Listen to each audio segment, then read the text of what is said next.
Sinner beats Alcaraz to win first Wimbledon title. World #1 Jannik Sinner won his first Wimbledon title by wearing down Carlos Alcaraz in another high-quality Grand Slam final between the dominant forces of the men's game.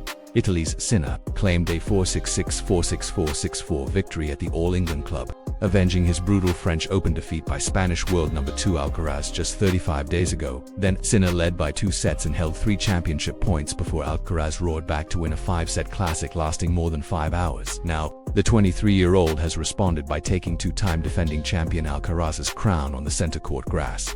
Following another gripping contest which again showcased the pair's shot-making, athleticism and star power. "It is so special," Sinner said.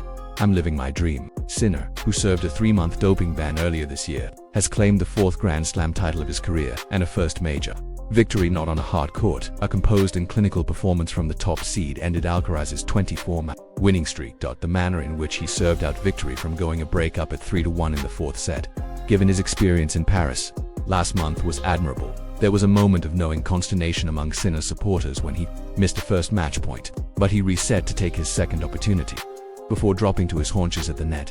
Sinner's win stopped 22-year-old Alcaraz from becoming only the 5th man in the Open era to win 3 consecutive Wimbledon titles.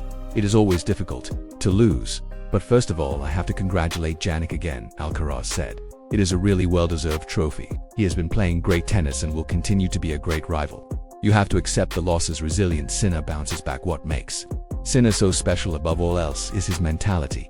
The man from the mountains in northern Italy regularly remains ice cold in the most decisive matches, which is why his fumble against Alcaraz in Paris felt so surprising.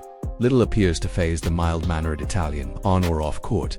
He was able to stay sanguine during the doping controversy which rocked the sport, and the manner in which he has moved on quickly from the brutal nature of his Roland Garros defeat has been impressive. "I had a very tough loss in Paris, but at the end of the day it doesn't matter how you win or lose, you just have to understand what you did wrong," Sinner said during his on-court speech. "We accepted the loss, kept working, and that's why I'm holding this trophy." Sinner had shown more resilience over the Wimbledon fortnight by fighting through an elbow injury which needed an MRI scan. However, he also had a huge slice of fortune, trailing by 2-0 in his 4th-round match against Grigor Dimitrov. Sinner advanced when his luckless opponent retired with a pectoral injury.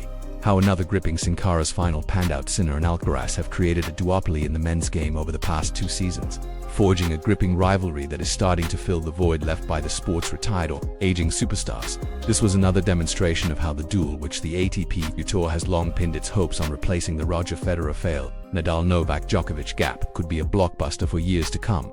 Few would have confidently predicted which way their first meeting in the Wimbledon final would go out. Having won 35 of his 38 grass court matches, had the greater pedigree on the surface, but Sinner had won their sole previous encounter at Wimbledon in 2022 when he lost serve and trailed 4-2 in the opener. It felt Alcaraz would again have to fight back from behind, but he pounced when Sinner got sloppy in the 8th game to level, and a subtle change of momentum led to Alcaraz claiming the lead with a stretching backhand which he somehow turned into an astonishing winner.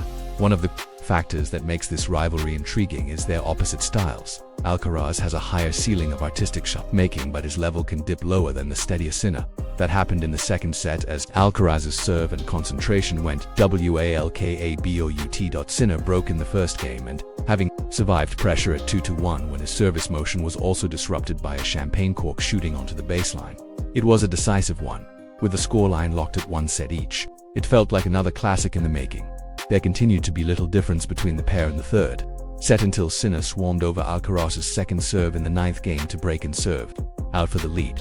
Sinner's relentlessly clean ball striking from the back of the court, plus his fleetness of foot when his opponent tried to lure him forward, began to frustrate Alcaraz in the 4th set. Another early break put Sinner in command, but most among an ebullient 15,000 crowd wondered if he had any scar tissue from the Roland Garros final. The real test was serving out victory, and after Alcaraz generously batted a 2nd serve into the net on the first of 2 breakpoints at 4-3, Sinner confidently came through,